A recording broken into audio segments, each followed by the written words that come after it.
This is Sovrun, your guide to financial literacy. Today we're tackling the number that tells you how bumpy the ride really is. In March 2020, the market went insane. The S&P 500 dropped 34% in 23 days.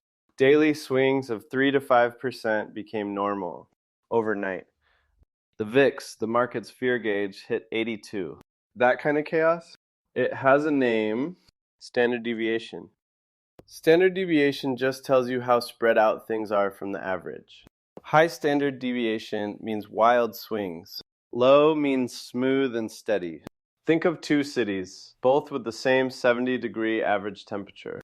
City A stays between 65 and 75 every day. Nice and predictable. City B swings from 40 to 100.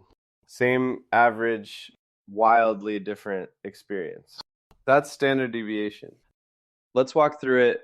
Say you had 5 months of returns. Plus 2%, plus 4%, minus 1%, plus 3%, plus 2%.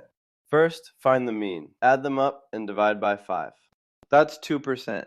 Now subtract the mean from each return to get the deviations. 0, 2 minus 3, 1, 0. Square each one. 0.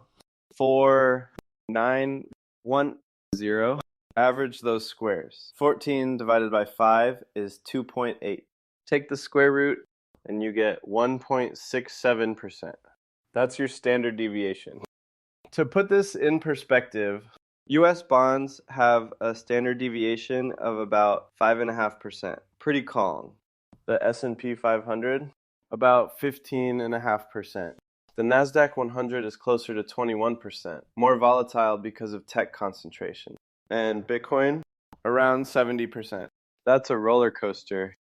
When COVID hit in March 2020, daily standard deviation on the S&P 500 spiked from 0.8% to over 5%.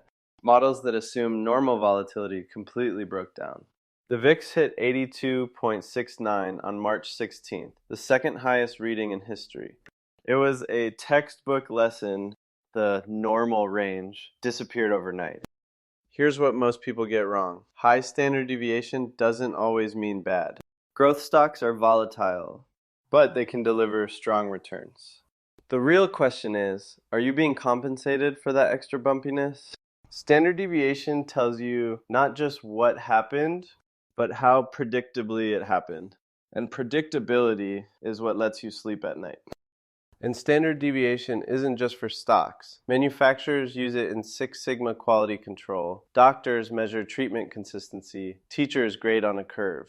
Follow Sovrun for more financial insights.